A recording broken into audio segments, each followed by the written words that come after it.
নমস্কার। তো বন্ধুরা, কেমন আছো সবাই? এই বৃষ্টি ওয়েদারে আশা করি সবাই ভালো আছো। আজ তোমাদের জন্য একটা হেলদি রেসিপি নিয়ে চলে এসেছি। চলো শুরু করা যাক। দেখতেই পাচ্ছ, আজ 3খানা জ্যান্ত শিঙি মাছ নিয়ে ভালো করে কেটে ধুয়ে নিয়ে তাতে 1 চামচ নুন মিশিয়ে দেবো, সাথে দেবো 1 চামচ হলুদ গুঁড়ো। নুন আর হলুদটা শিঙি মাছের মধ্যে ভালো করে মাখিয়ে নিতে হবে। এই রান্নাটা করার সময় আমার সাথে হয়ে গেছে একটা বিশাল বড় অ্যাক্সিডেন্ট। কিছু সবজি কেটে নিতে হবে, 2টো আলু, 2টো কাঁচকলা, 3টে পটল, একটা টমেটো, হাফ গাজর। প্রতিটা সবজি স্লাইস করে কেটে নিয়েছি, আর টমেটোটা ফুলের মতো লম্বা লম্বা করে কেটে নিয়েছি। কড়া যখন গরম হয়ে আসবে তখন পরিমাণ মতো সর্ষের তেল দিয়ে ভালো করে নাড়িয়ে চাড়িয়ে নিতে হবে, কড়ার গায়ে যাতে তেলটা লেগে যায়। কড়ার তেল যখন আসবে গরম হয়ে নুন হলুদ মাখিয়ে রাখা শিঙি মাছগুলো এক এক করে ছেড়ে দেবো। মাথায় রাখতে হবে, শিঙি মাছ কিন্তু বেশি ভাজলে স্বাদ কিন্তু চলে যাবে, তাই 40% কুক করে তুলে নেব এক এক করে। আর একটা জিনিস মাথায় রাখবেন, শিং মাছ কিন্তু গরম তেলে ছাড়লে কিন্তু তেল ছিটকে আসবে। ওই তেলেই 1 চামচ 5 ফোড়ন, 1 চামচ হলুদ, 1 চামচ নুন, 1 চামচ জিরে গুঁড়ো দিয়ে ভালো করে নাড়িয়ে নিতে হবে। তারপর টমেটো, আলু, কাঁচকলা, পটল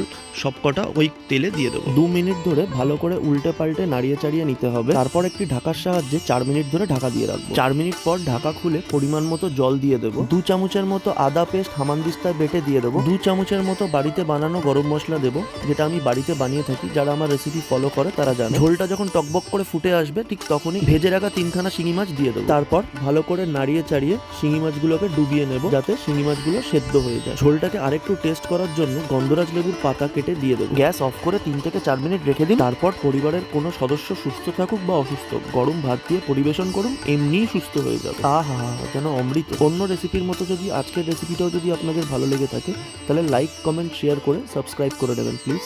থ্যাংক ইউ।